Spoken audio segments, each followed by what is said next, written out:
நாளொரு இறைவார்த்தை நலமாகும் நம் வாழ்க்கை. அன்பு உறவுகளை, இந்த நாளுடைய காணொலி சிந்தனையாக நாம் எடுக்கக்கூடிய சிந்தனை என்பது, பாவம் செய்து தன் பதவியை இழந்த மனிதர்கள் விவரியத்தில். ஒருவேளை இந்த உலகில் வாழுகின்ற நாம் எல்லோருமே பாவம் செய்கின்றவர்கள், பலவீனர்கள், கடவுள் தந்த கட்டளைக்கு எதிராக வாழ்கின்றவர்கள் என்பதெல்லாம் நாம் அறிந்தது. ஆனால் இருந்த பொழுதும் கடவுள் நம்பி, கடவுள் ஏற்றுக்கொண்டு, அந்த கடவுளை நம்பி கடவுளை ஏற்றுக்கொண்டு சில தவறுகளை நாம் செய்கின்ற போது, கடவுள் நம்மீது பிரமாணிக்கமாக நாம் கடவுளுக்கு நம்பிக்கைக்குரியவர்களாக வாழ்வோம் நம்பிக்கையோடு இருந்த கடவுளுக்கு நாம் எதிராக குற்றங்கள், குறைகள், பாவங்கள் செய்கின்ற போது கடவுள் நிச்சயமாக நம்மை ஒருபோதும் விடமாட்டார். அவர் என்ன செய்வார்? அது எப்பேற்பட்ட பதவியாக இருந்தாலும் அது நம்மிடமிருந்து அகற்றப்படும் என்பதை இந்த காணொளியில் நாம் காணவிருக்கின்றோம். எனவே அன்பு உறவுகளே, இந்த நாளில் முதல் சிந்தனையாக விடுதலை புத்தகம் வருகின்ற கதாநாயகனாக சொல்லப்படுகின்ற மோசே. மோசே இஸ்ரேல் மக்களை வழிநடத்துவதற்காக இறைவனால் அழைக்கப்படுகிறார். இறைவன் அவரை அழைத்ததோடு மட்டுமல்லாமல் மாபெரும் மன்னனாகிய பார்வோனுக்கு எதிராக நின்று பேசி 10 வாதைகளை கொடுத்து இந்த இஸ்ரேல் மக்களை செங்கடலை கடக்க செய்து அவர் வழிநடத்தி கொண்டிருந்த காலம் அது. அந்த நேரத்தில் இந்த மோசேக்கு கடவுளுடைய தண்டனை அல்லது மோசேயிடமிருந்து அவருடைய பதவி பிடுங்கப்பட்டது, எடுக்கப்பட்டது என்பதை நாம் காணலாம். எண்ணிக்கை புத்தகம் 20ஆம் அதிகாரம் 2 முதல் 13 வரை உள்ள இறை வார்த்தைகளில் நாம் இவற்றை காணலாம். இதில் என்ன நடக்கிறது? மக்கள் மாசா, மெரிபா என்ற இடங்களுக்கு வருகின்றார்கள். அவர்களுக்கு வருகின்ற வழியில் பசிக்கிறது, உணவில்லை, மன்னா கிடைக்கிறது. இறைச்சி இல்லை என்று சொல்கின்றார்கள், காடை கிடைக்கிறது. இந்த இரண்டையும் உண்ட அவர்களுக்கு தண்ணீர் இல்லை. நாங்கள் எகிப்திலே இருந்திருந்தால் நலமாக இருந்திருப்போம், எங்களை சாகடிக்கவா கொண்டு வந்தீர், எங்களை இப்படியெல்லாம் துன்புறுத்துகிறீரே என்று இந்த மோசேயிடமும் ஆரோனிடமும் மக்கள் முறையிடுகின்றார்கள்.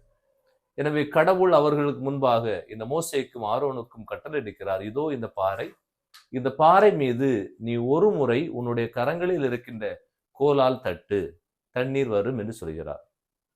எனவே இந்த மோசேயும் ஆரோனும் இஸ்ரேல் ஜனங்களை அழைக்கின்றார்கள்.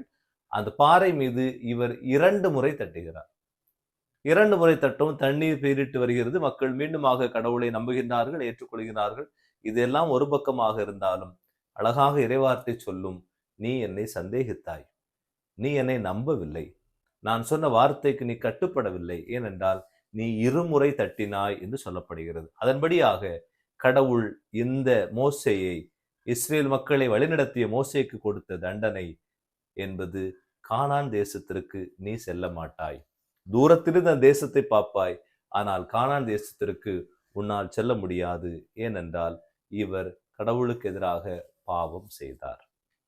இரண்டாவதாக சவுல் அரசன் கடவுளுக்கு விரும்பாத காரியத்தை செய்தபடியால் ஆண்டவர் இந்த சவுலுக்கு பிறகு தாவீதை தேர்ந்தெடுக்கிறார். எனவே இந்த சவுலிடமிருந்து அவருடைய அரச பதவியானது எடுக்கப்படுகிறது.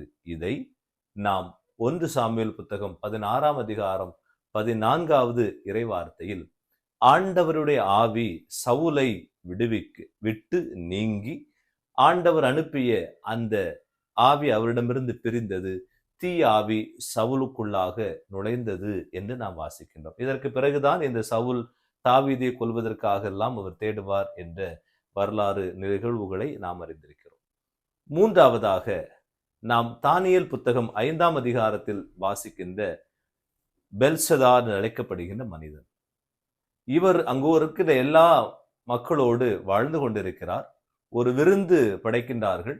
வேற்று தேசத்திலிருந்து கொண்டு வரப்பட்ட பிற நாட்டு அரசருடைய மனைவிகள் அங்கிருந்த மக்கள் எல்லோரோடு உண்டு குடித்து மகிழ்கின்றார்கள். அப்பொழுது வேற்று தேசத்திலிருந்து எடுத்து வரப்பட்ட கிண்ணங்கள், தங்க பாத்திரங்கள் அனைத்தும் விருந்துக்கு கொண்டு வரப்படுகின்றன. சிலைகள் கொண்டு வரப்படுகின்றன.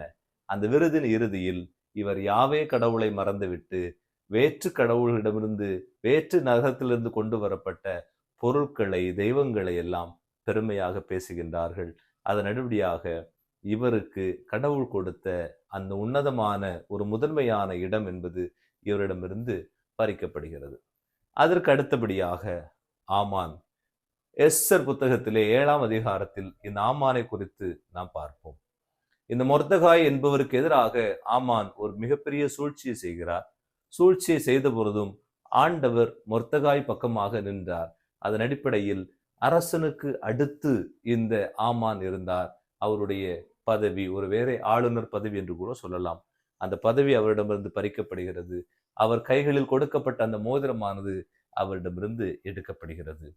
அதற்கு அடுத்தபடியாக இறுதியாக மத்தேயு நற்செய்தி 26ஆம் அதிகாரம் 16 வருகின்ற யூதாஸ் இஸ்காரியோத்து, 12 சீடர்களில் இவர் ஒருவராக இருக்கிறார்.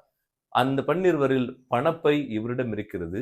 ஒரு நிதி காப்பாளராக, நிதி அமைச்சராக இவர் இருக்கிறார். எல்லாம் இருந்த பொழுதும் இவர் இந்த கடவுளுக்கு எதிராக குற்றம் செய்கிறார். அவரை காட்டி கொடுக்கிறார். அதன் அடிப்படையில் அவரிடமிருந்து திருத்தூதர் என்ற மாபெரும் உன்னதமான ஒரு நிலை எடுக்கப்படுகிறது. அன்பு உறவுகளே, நாமும் பல்வேறு விதமான பதவிகள், பட்டங்கள், பொறுப்புகள் அனைத்திலும் இருக்கிறோம். ஒரு குடும்ப தலைவராக, குடும்ப தலைவியாக, அலுவலக பணியாளராக, பல்வேறு அலுவல்களில் என நாம் எதில் இருந்தாலும் நாம் குற்றம் செய்தோமே என்றால், பாவம் செய்தோமே என்றால் கடவுள் நம்மை தண்டிப்பார்.